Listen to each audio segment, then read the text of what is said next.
Mohon maaf mengusik dan menunda istirahat Bapak Ibu sekalian.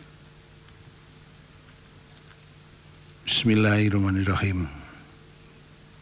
Hakim Konstitusi Arif Hidayat menyampaikan pendapat berbeda atau dissenting opinion yang diberi judul Membangun Peradaban Negara Hukum Indonesia yang Demokratis Berdasarkan dan Berkarakter Pancasila. Sebuah catatan penting dalam pemilihan presiden dan wakil presiden tahun 2024 dengan pertimbangan hukum sebagai berikut. Menimbang bahwa setelah Mahkamah memeriksa secara seksama, serta sebelum saya mempertimbangkan pokok-pokok dalil permohonan pemohon, saya akan menyampaikan suatu hal yang bersifat prinsipil karena berkenaan erat dengan corak dan karakter negara hukum yang demokratis yang kita anut. Oleh karena itu, saya akan menyampaikan secara umum dua perspektif, yaitu perspektif ideologis filosofis dan perspektif sosiologis empirik.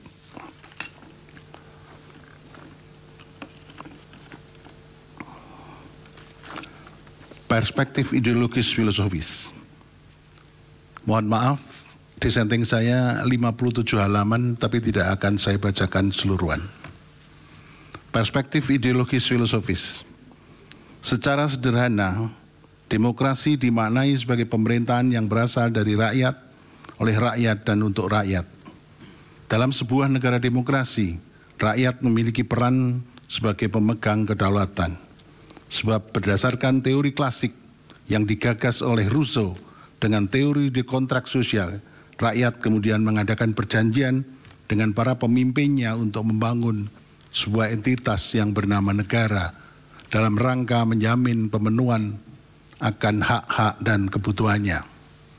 Dalam konteks keindonesiaan, Forum BPUPKI dan PPKI boleh dikatakan sebagai miniatur perwujudan kontrak sosial yang merupakan tempat berkumpul seluruh komponen bangsa dari berbagai suku, daerah, dan golongan yang tersebar dari Sabang hingga Merauke untuk membahas pembentukan sebuah entitas negara, yakni negara Indonesia, dalam sebuah hukum dasar yang kita kenal sebagai konstitusi yang memuat aturan-aturan main dalam penyelenggaraan negara Indonesia yang akan dibentuk. Pasca hukum dasar terbentuk dan disahkan, maka dalam sidang PPKI itu juga telah terpilih presiden dan wakil presiden pertama, yakni Insinyur Soekarno dan Dr. Andes Muhammad Hatta pada tanggal 18 Agustus tahun 1945. Dalam perspektif historis, konsepsi negara hukum demokratis yang kita anut telah bergulir dan menjadi diskursus yang mewarnai perumusan hukum dasar tak kala para pendiri bangsa mendiskusikan, memperdebatkan gagasan ini dalam sidang-sidang BPUPKI dan PPKI. Saat itu mereka bersepakat bahwa gagasan negara hukum demokratis yang kita anut adalah gagasan negara hukum demokratis yang berbeda dengan konsepsi negara hukum demokratis yang dianut oleh negara-negara lain yang bersifat liberal. Melainkan negara hukum demokratis yang berakar pada jiwa dan falsafah bangsa. Hal ini disampaikan oleh Supomo pada rapat BPUPKI pada tanggal 31 Mei tahun 1945. Kutipan dianggap telah dibacakan. Keesokan harinya dalam rapat BPUPK 1 Juni tahun 1945, Insinyur Soekarno menyampaikan karakter demokrasi yang kita anut berdasarkan pada sila keempat. Menurutnya, yang dimaksud dengan demokrasi yang kita anut bukanlah demokrasi model barat, tetapi politik ekonomi sedemokrasi, yaitu politik ekonomi demokrasi dengan sosiale rechtvaardigheid, demokrasi dengan kesejahteraan dan paham gotong royong. Menurut Soekarno, demokrasi politik dan demokrasi ekonomi menghasilkan demokrasi sosial. Muhammad Hatta juga memiliki pandangan yang tidak jauh berbeda dengan Soekarno. Hatta menyatakan dianggap telah dibacakan. Sementara Agus Salim dalam pidato di hadapan BPUPKI pada 11 Juli 1945 menyatakan dianggap telah dibacakan. Dari berbagai pandangan para pendiri negara di atas, semakin nampak jelas bahwa konsepsi negara hukum demokratis yang dirancang dan didesain oleh para pendiri bangsa bukanlah demokrasi model barat yang berkarakter liberal dan bercorak individualis yang belum tentu kompatibel dengan nilai, jiwa, corak maupun karakter bangsa kita yang cenderung memiliki kekasan tersendiri. Sebab jiwa bangsa kita berakar pada nilai luhur yang digali dari rahim Ibu Pertiwi dan dirumuskan ke dalam 5 sila, yakni Pancasila. Oleh karena itu, dalam pembukaan Undang-Undang Dasar tahun 1945 alinea keempat menyatakan dianggap telah dibacakan.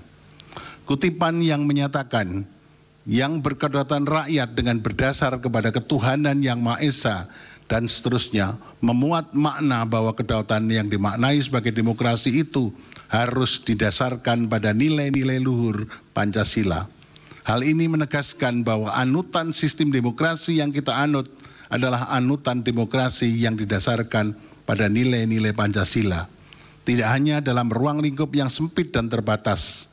Apabila dicermati alinea keempat pembukaan Undang-Undang Dasar, pertama, adanya visi kebangsaan yang mesti dijadikan tujuan bersama seluruh komponen bangsa dalam rangka melindungi segenap bangsa Indonesia, kesejahteraan umum, mencerdaskan kehidupan bangsa, dan ikut melaksanakan ketertiban dunia yang berdasarkan kemerdekaan, perdamaian abadi, dan keadilan sosial. Kedua, dan seterusnya dianggap telah dibacakan. Lebih lanjut, rumusan pembukaan Undang-Undang Dasar 45 kemudian dijabarkan dalam pasal-pasal Undang-Undang Dasar. Pengaturan ihal konsepsi negara demokratis yang berdasarkan atas hukum dan negara hukum yang demokratis diatur di dalam pasal 1 ayat 2 Undang-Undang Dasar 45. Selanjutnya, secara filosofis, negara hukum demokratis mendapat spirit dan roh dari Pancasila yang termuat dalam pembukaan sehingga membentuk suatu negara hukum yang demokratis yang berkarakter Pancasila. Konsepsi dan konsekuensi hukum penerapan negara hukum demokratis yang berkarakter Pancasila berdampak pula pada corak dan karakter dalam pembentukan hukum. Pancasila melalui sila kelima mesti menjadi bintang pemandu dalam proses pembentukan hukum dan penegakan hukum. Berikut cara berhukum melalui pendekatan Pancasila. Sila pertama, kedua, dan seterusnya dianggap dibacakan. Hukum adalah untuk manusia, bukan manusia untuk hukum. 2. Menolak mempertahankan status quo dalam berhukum. 3. Mengatasi hambatan dalam menggunakan hukum tertulis. Dan seterusnya dianggap telah dibacakan. Oleh karena itu, berhukum dengan berkarakter Pancasila haruslah bertujuan untuk memberikan kemaslahatan dan kesejahteraan bagi seluruh warga negara Indonesia, baik secara lahir maupun batin. Di sisi lain, menurut Bung Karno, demokrasi permusyawaratan itu memiliki fungsi ganda, yakni menjadi sarana untuk mengadu ide, gagasan, dan aspirasi golongan yang ada di dalam masyarakat dalam suatu badan perwakilan. Namun di sisi lain, dengan semangat permusyawaratan, justru akan menguatkan negara persatuan. Permusyawaratan diharapkan dapat dibimbing oleh semangat kekeluargaan berdasarkan hikmah, kebijaksanaan agar menjadi sintesis yang bermutu bagi kebaikan. Perwujudan dari demokrasi permusyawaratan dimanifestasikan pada penyelenggaraan pemilu yang demokratis, sebab salah satu ciri negara demokratis yang berlandaskan hukum yang paling kentara dan menjadi antara negara demokrasi dengan negara non-demokrasi adalah adanya pemilihan umum yang adil dan dilaksanakan secara periodik untuk bertujuan memilih para wakil rakyat dan duduk di parlemen maupun memilih presiden dan wakil presiden sebagai penyelenggara pemerintahan ataupun pada tataran lokal memilih kepala daerah.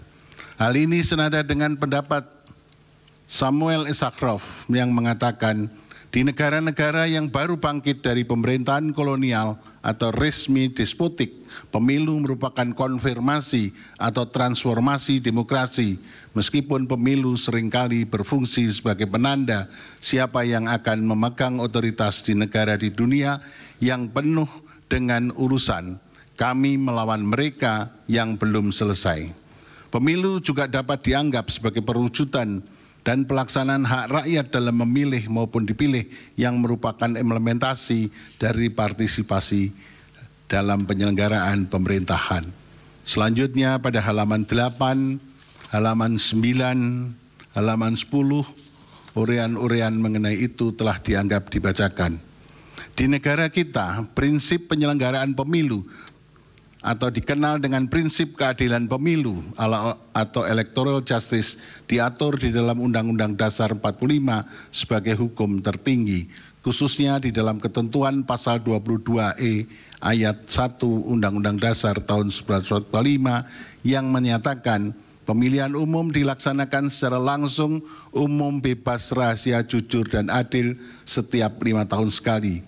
Artinya untuk mengukur kualitas pemilu, maka alat ukur yang dapat digunakan adalah apakah pemilu yang diselenggarakan telah dilaksanakan sesuai dengan asas pemilu, yakni langsung, umum, bebas, rahasia, jujur, dan adil sebagaimana prinsip keadilan pemilu. Perspektif sosiologis empirik. Pasca era reformasi yang ditandai oleh jatuhnya rezim non-demokratis pada tahun 1998, praksis kita telah melaksanakan beberapa kali pemilihan umum yang dilakukan secara periodik 5 tahun sekali, dimulai pada tahun 99, 2004, 2009, 2014, dan 2019. Dan pada tahun 2024 ini, artinya sudah 6 kali kita mengadakan pemilu, anggota badan-badan perwakilan rakyat dan pemilihan presiden dan wakil presiden.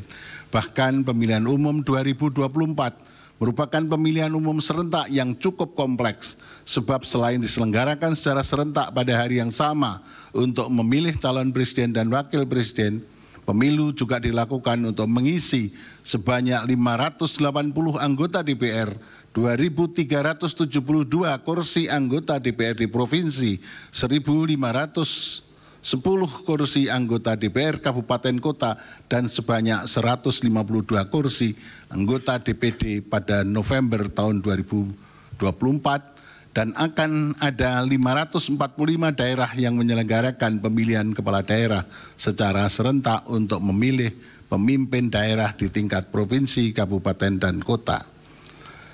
Dari pelaksanaan 6 kali pemilihan umum ini pula kita dapat mengukur kadar kematangan atau tingkat maturitas demokrasi kita.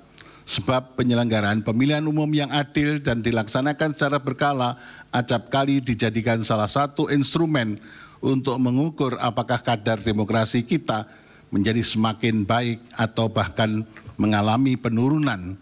Jangan-jangan tanpa disadari boleh jadi demokrasi kita saat ini mengarah pada titik defisit demokrasi yang mengkhawatirkan. Sebab telah tampak secara jelas, secara kasat mata, adanya pelanggaran-pelanggaran yang bersifat fundamental terhadap prinsip-prinsip pemilu yang langsung, umum, bebas, rahasia, jujur, dan adil sebagaimana diatur di dalam ketentuan pasal 22E ayat 1 Undang-Undang Dasar 45.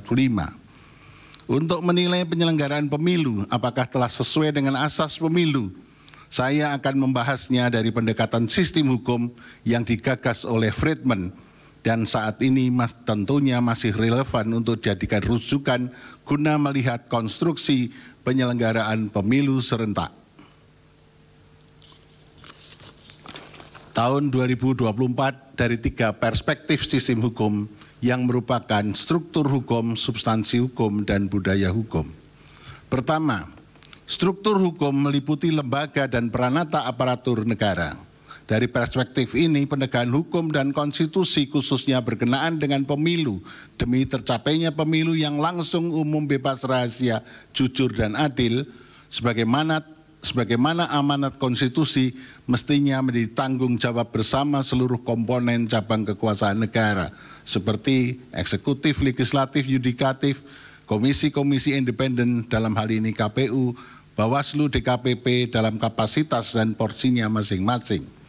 Eksekutif atas persetujuan legislatif mengalokasikan anggaran pemilu serta membuat instrumen hukum pemilu yang memadai. Sementara itu KPU bersama lembaga penyelenggara pemilu lainnya seperti Bawaslu dan DKPP bertugas menyelenggarakan pemilu secara proporsional dan adil. Kepolisian dan aparat keamanan bertugas untuk menjaga agar suasana penyelenggaraan pemilu berlangsung kondusif, tertib, dan aman. Adapun sengketa hasil pemilu diselesaikan secara hukum melalui Mahkamah Konstitusi. Dalam menjalankan fungsi tersebut, setiap organ negara haruslah tunduk pada prinsip konstitusionalisme yang ditentukan dalam konstitusi dan dipagari oleh prinsip saling mengawasi, saling mengimbangi antar cabang kekuasaan negara hanya untuk memastikan bahwa setiap tindakan, prosedur dan keputusan yang terkait dengan proses pemilu sejalan dengan hukum konstitusi, sehingga tercipta tujuan bernegara sebagaimana alinea keempat pembukaan Undang-Undang Dasar tahun 1945. Tidak boleh ada peluang sedikit pun bagi cabang kekuasaan tertentu untuk cawe-cawe dan memihak dalam proses pemilu tahun 2024, sebab ia dibatasi oleh paham konstitusionalisme dan dipagari oleh rambu-rambu kompositif, moral, dan etika. Apa yang dilakukan oleh pemerintah presiden dengan segenap struktur politik kementerian dan lembaga dari tingkat pusat hingga level daerah telah bertindak partisan dan memihak calon pasangan tertentu. Tindakan ini secara jelas telah menciderai sistem keadilan pemilu yang tidak termuat tidak hanya di dalam berbagai instrumen hukum internasional tetapi juga diadopsi secara jelas dalam pasal 22E ayat 1 Undang-Undang Dasar 45 yang mensyaratkan bahwa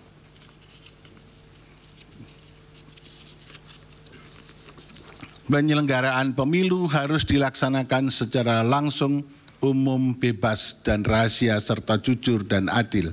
Pada titik inilah pemerintah telah melakukan pelanggaran pemilu secara terstruktur dan sistematis. Kedua, sistem hukum melalui peraturan, norma-norma, dan pola perilaku masyarakat dalam satu sistem. Substansi hukum tidak hanya meliputi peraturan yang tertulis, tapi juga peraturan yang tidak tertulis dan putusan pengadilan. Substansi hukum tidak dapat dipisahkan dari kekuatan politik. Ada 3 pandangan yang digunakan untuk menggambarkan relasi antara hukum dan politik, yaitu pertama, hukum determinan atas politik. Ini merupakan pandangan ideal karena didasarkan pada konsep Dassollen. Menurut pandangan ini, hukum harus ditempatkan pada posisi yang tinggi atau supreme. Hal ini merupakan konsekuensi logis dari prinsip supremasi hukum yang kita anut. Kedua, politik determinan atas hukum. Pandangan ini didasarkan pada konsep Dasein, sehingga hukum dikonsepsikan sebagai undang-undang yang dibuat oleh lembaga legislatif. Dengan kata lain, hukum merupakan hasil resultante dari kesepakatan politik. Ketiga, pandangan ini disajarkan pada konsep Dassollen dan Dasein yang mengkonstruksikan antara hukum dan politik tidak ada yang lebih dominan karena keduanya secara simetris saling berpengaruh. Apabila politik ditandai sebagai kekuasaan, maka politik tanpa hukum adalah sewenang-wenang, sedangkan hukum tanpa politik adalah angan-angan dan mandul. Konfigurasi politik amat menentukan karakter produk hukum yang dihasilkan.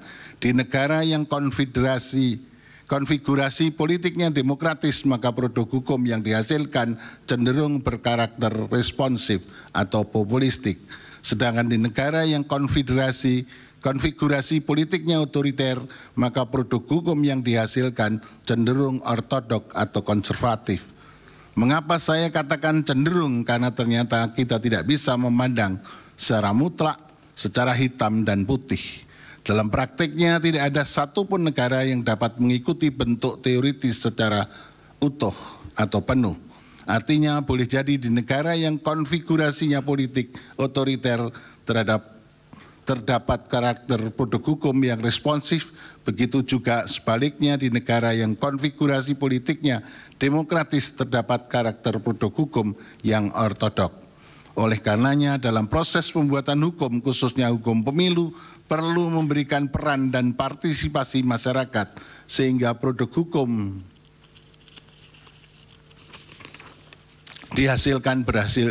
bersifat responsif terhadap tuntutan masyarakat sebagai institusi pembentuk hukum baru. Selain DPR dan Presiden, Mahkamah Konstitusi memiliki peran dalam membentuk hukum melalui berbagai putusannya.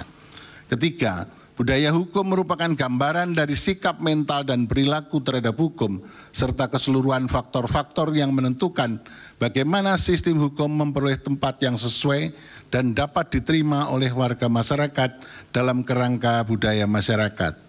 Poin yang terakhir ini berkaitan erat dengan kultur berhukum dan berkonstitusi dalam negara kita.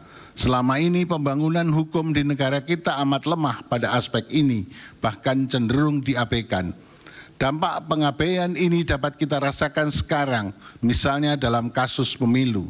Pasca perubahan sistem pemilu yang semula tidak langsung menjadi langsung, di satu sisi sistem pemilu dan pemilu kada langsung telah memposisikan rakyat sebagai pemegang kedaulatan, memiliki kewenangan menentukan calon pemimpinnya melalui mekanisme pemilihan umum yang langsung, umum, bebas, dan rahasia.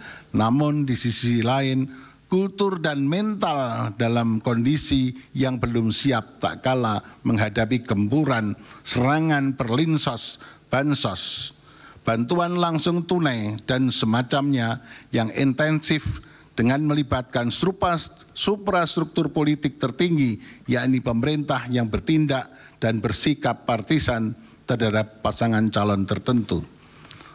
Mencermati dan memaknai penyelenggaraan pemilu serentak tahun 2024 yang secara umum amat berbeda dari penyelenggaraan pemilu pada tahun 99, 2004, 2009, dan 2014, serta 2019. Perbedaan ini terletak pada adanya dugaan intervensi kuat dari sentral cabang kekuasaan eksekutif yang cenderung dan secara jelas mendukung calon tertentu dengan segenap infrastruktur politiknya. Anggapan bahwa presiden boleh berkampanye merupakan justifikasi yang tidak dapat diterima oleh nalar yang sehat dan etika yang peka. Memang desain politik Undang-Undang 7 2017 tentang pemilu yang membolehkan presiden berkampanye memiliki cakupan ruang yang terbatas, yakni tak kala presiden akan mencalonkan diri kembali dalam kontestasi pemilihan presiden dan wakil presiden untuk kali kedua. Artinya presiden boleh berkampanye ketika posisinya adalah sebagai pasangan calon presiden dan wakil presiden, bukan berkampanye untuk mempromosikan pasangan calon presiden tertentu ataupun yang didukungnya. Hal ini secara jelas diatur dalam bagian ke-8 kampanye pemilu oleh presiden dan wakil presiden dan pejabat negara lainnya. Pasal 299, Pasal 300, Pasal 301 dianggap telah dibacakan. Berdasarkan penafsiran sistematis dan penafsiran gramatikal terhadap hasil pasal tersebut, telah secara jelas diatur bahwa hak presiden dan wakil presiden untuk berkampanye digunakan pada saat pasangan calon presiden dan wakil presiden menjadi pasangan calon presiden dan wakil presiden dalam kontestasi pemilu. Hal ini tampak pada pasal 301 Undang-Undang Pemilu. Oleh karena itu, apabila presiden dan wakil presiden turut mengkampanyekan calon yang didukungnya, maka tindakan ini telah mencederai prinsip moral dan etika kehidupan berbangsa dan bernegara yang seharusnya dijunjung tinggi sebagaimana termuat di dalam ketetapan MPR nomor 6 tahun 2021 tentang etika kehidupan berbangsa dan secara filosofis lahir pada tahun 2021 sebagai akibat adanya kemunduran dalam etika kehidupan berbangsa sehingga menyebabkan krisis multidimensional, serta untuk memulihkan kembali maka MPR kala itu membuat rumusan pokok-pokok etika kehidupan berbangsa dan bernegara. Kutipan mengenai ketetapan itu pada angka 2, etika politik dan pemerintahan yang pada pokoknya memuat hal-hal sebagai berikut dianggap telah dibacakan.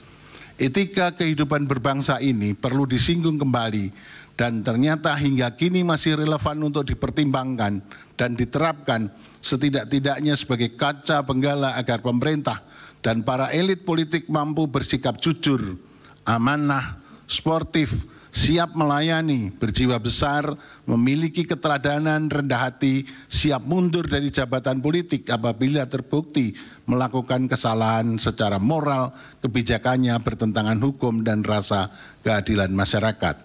Oleh karena itu, dalam sebuah negara hukum yang demokratis berlandaskan Pancasila, pelaksanakan rule of law harus pula dibarengi dan diikuti oleh penerapan rule of ethics sebagai nilai luhur dan aturan yang penting dan strategis dalam setiap penyelenggara negara.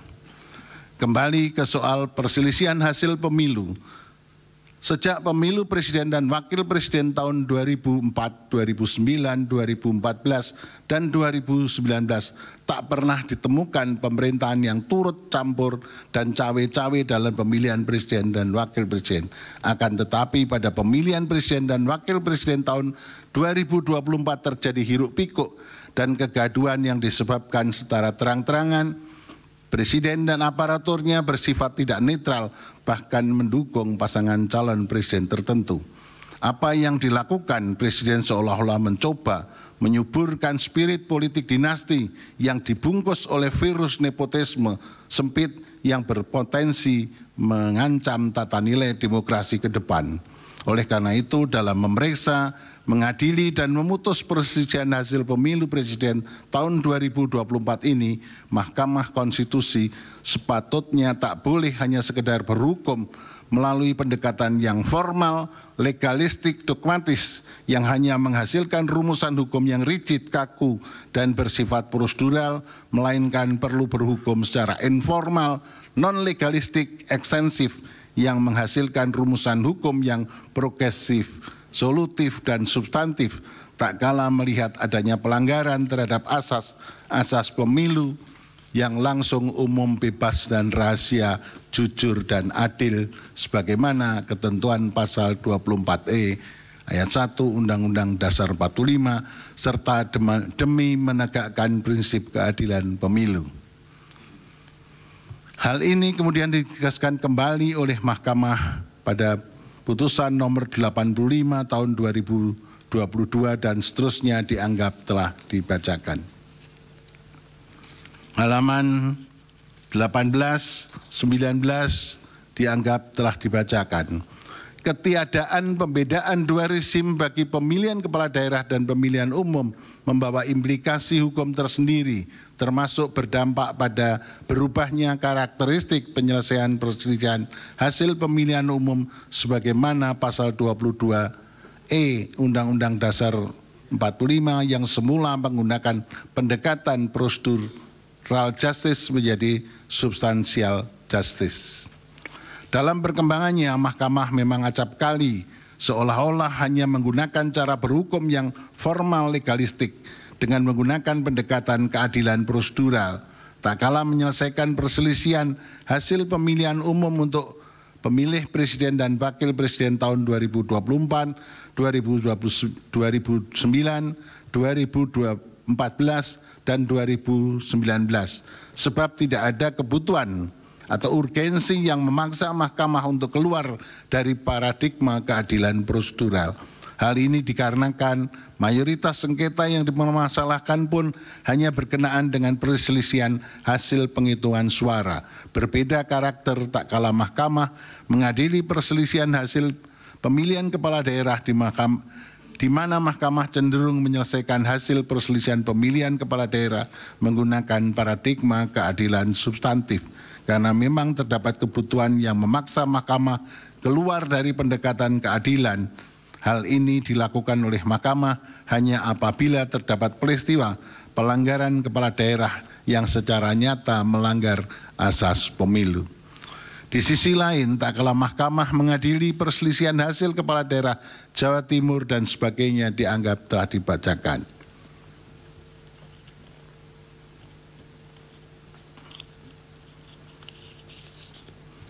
Pada titik ini, Mahkamah tidak hendak menjadikan dirinya sebagai peradilan pidana atau peradilan perdata.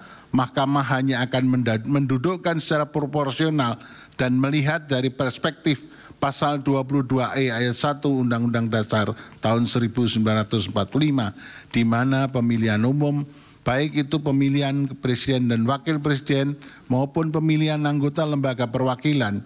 Pemilihan kepala daerah harus dilaksanakan secara umum, bebas, rahasia, jujur, dan adil. Oleh karena itu, permohonan para pemohon pada dasarnya masih termasuk ke dalam ruang lingkup kewenangan Mahkamah.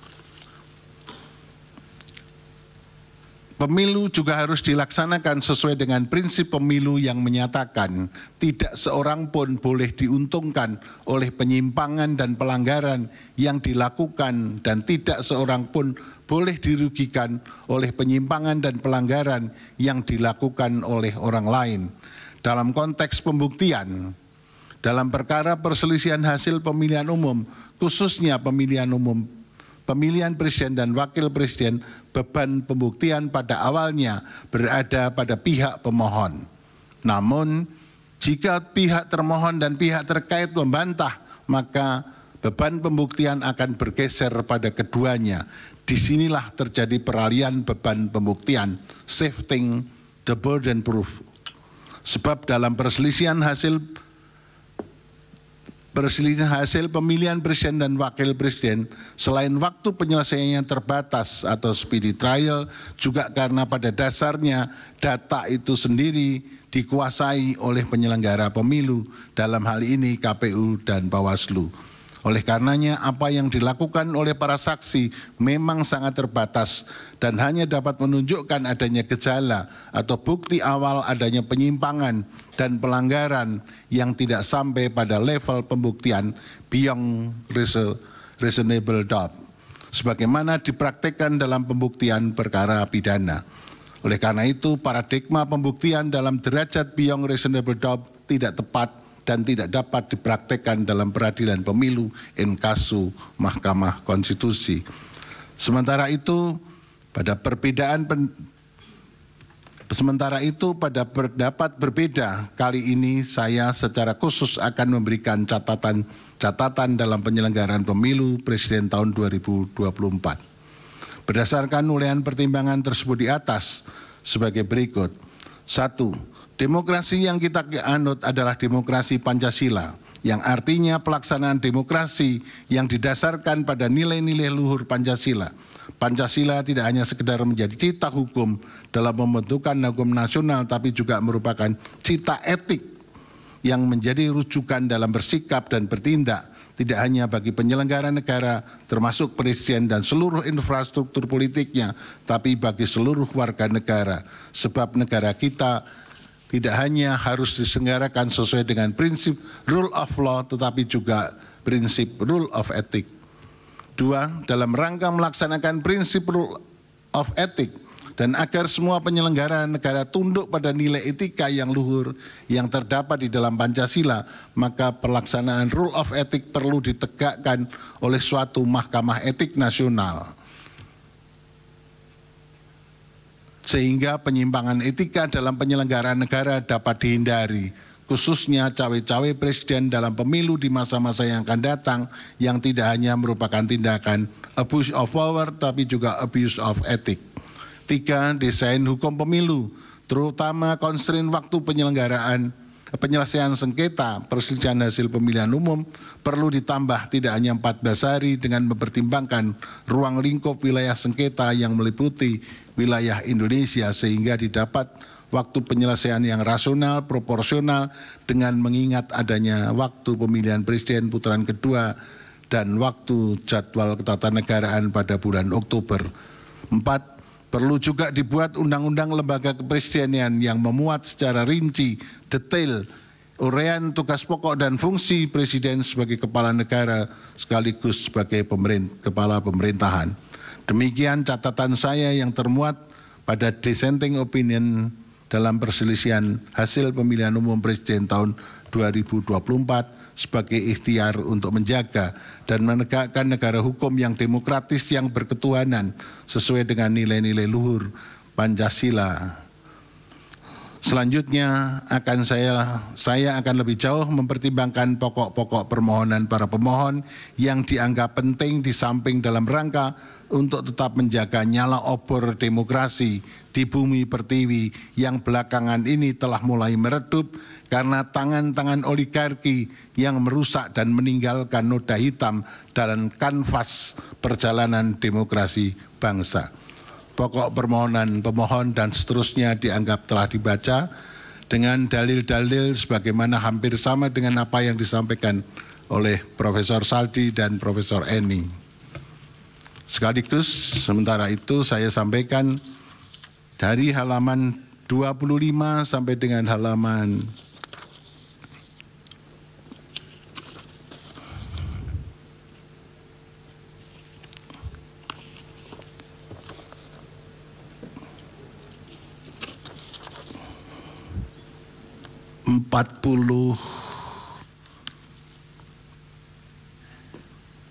54 dianggap telah dibacakan.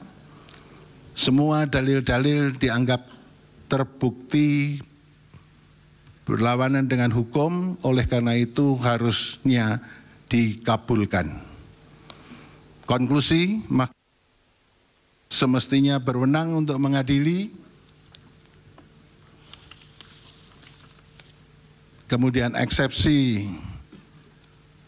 termohon dan pihak terkait tidak dapat diterima dalam pokok permohonan, mengabulkan permohonan untuk sebagian, memerintahkan untuk dilakukan pemilihan suara ulang di provinsi yang terbukti, Provinsi DKI, Provinsi Jawa Barat, Provinsi Jawa Tengah, Provinsi Jawa Timur, Provinsi Bali, dan Provinsi Sumatera Utara. Terakhir, perlu saya sampaikan, demikian pendapat berbeda dissenting opinion yang saya sampaikan dalam perselisihan hasil pemilihan umum Presiden tahun 2024.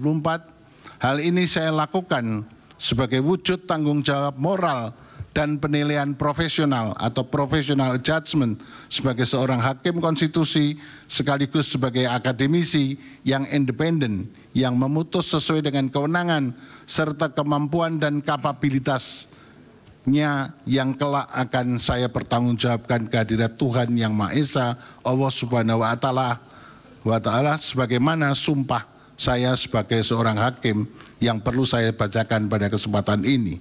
Demi Allah, saya bersumpah bahwa saya akan memenuhi kewajiban hakim konstitusi dengan sebaik-baiknya dan seadil-adilnya, memegang teguh Undang-Undang Dasar Negara Republik Indonesia tahun 1945 dan menjalankan segala peraturan perundangan dengan seluruh-seluruhnya menurut Undang-Undang Dasar Negara Republik Indonesia tahun 1945 serta berbakti kepada nusa dan bangsa.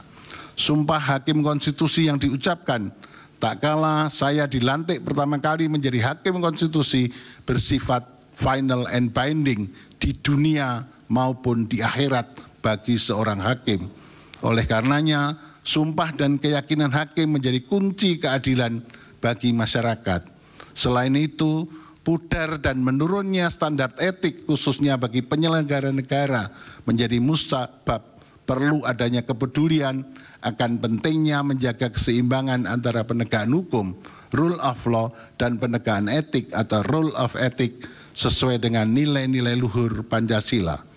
Jikalau ini tidak dilakukan, maka akan terjadi tragedi berhukum dan berkonstitusi di negara hukum yang demokratis berdasarkan Pancasila yang dapat menjauhkan kita dari cita-cita menuju negara Indonesia yang hebat, bermartabat dan unggul dalam segala bidang.